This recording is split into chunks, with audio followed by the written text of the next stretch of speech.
Nous avons créé l'Observatoire sur un fil rouge qui est l'économie de la communication globale.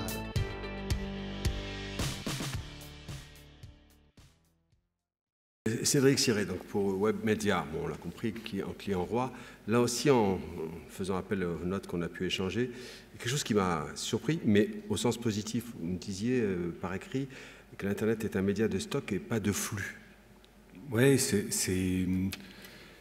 la grande différence d'Internet, c'est-à-dire que c'est un média qui, contrairement aux autres médias qui disent entre deux audiences, je vais passer de la publicité, et qui sont des médias de flux, ben, Internet, c'est plutôt un média à la demande où on arrive d'une requête qu'on fait à Google, qu'on fait à YouTube, qu'on fait à plein d'autres pour consommer une page. Et ça crée une différence fondamentale dans notre métier, nous qui est notre métier de l'information. Nous, on est des publishers, on est des éditeurs d'informations de divertissement sur des sites qui s'appellent Allociné, qui s'appellent 750 grammes, qui s'appellent Pure People. Et effectivement, le client est roi. Mais il est surtout un peu pénible en ce moment parce qu'il change souvent. Déjà, nous, on a deux types de clients. On a les clients qui sont les internautes, qui viennent venir consommer nos contenus, et puis on a les clients annonceurs qui nous aident à les monétiser. Et ceux-là, ils sont en train de muter vite, très vite et très souvent. J'ai l'habitude, moi, on me demande toujours qu'est-ce qui a fait le succès de Webedia, etc. C'est quoi le modèle? Et ce que je raconte, ce que je réponds à chaque fois, c'est justement dans la boîte, le modèle, c'est qu'il n'y a pas de modèle. C'est terrible, mais on est sur un métier où tous les 6 mois, on doit se réinventer de manière légère et tous les 18 mois de manière lourde. C'est assez challenging et très épuisant.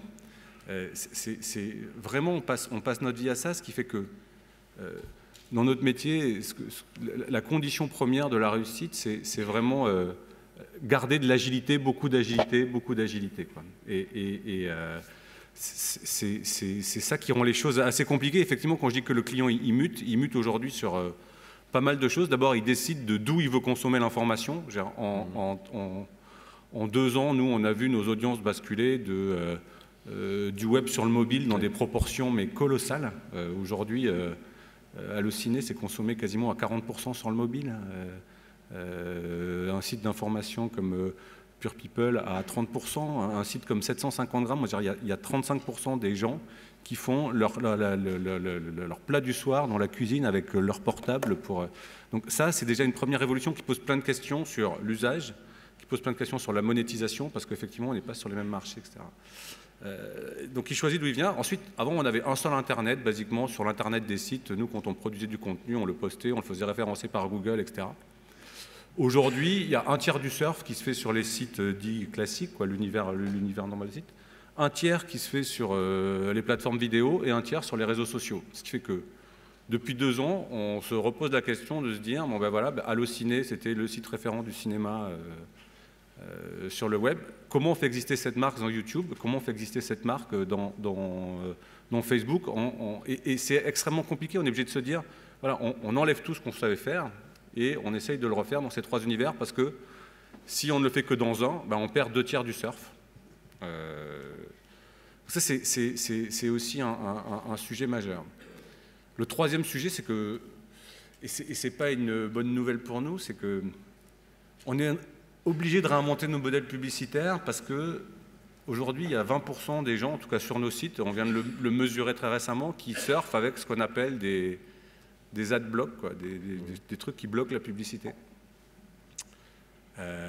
Comment les contourner? C'est pénible. J'en fais partie, hein, puisqu'on vit de ça. Vous avez un exemple à côté de vous. On vit de ça. Et donc on est obligé de réinventer les modèles publicitaires. Alors, on ne réinvente pas la poudre, hein, ça existe depuis longtemps, des trucs qu'on appelle le sponsoring, le contenu de marque, etc., les publi édito. Voilà, aujourd'hui, sur le web, ça s'appelle native advertising, brand content, il y a un nom tous les mois pour sortir. Et on est obligé de se réinventer là-dedans, du fait. Donc, vraiment, les choses bougent côté utilisateur qui oblige à réinventer tous les modèles tout le temps. Et pareil, et côté annonceur, on a des gens qui, il y a encore 1 ou 2 ans, arrivaient et nous achetaient des audiences. Ils nous disaient, voilà, qui vient sur tes sites, etc. Ils nous achetaient des audiences, comme ils achètent à la télé, etc. Aujourd'hui, ils nous achètent des contacts.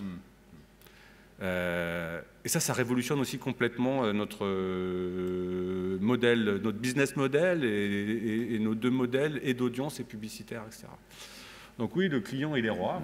Et le client, il évolue beaucoup. Et c'est l'enjeu de nos entreprises, en grossissant, c'est de garder ce niveau d'agilité qui permet de s'y adapter. Parce que je ne sais pas si on est encore sur des modèles mûrs. Tout ça va encore continuer à évoluer.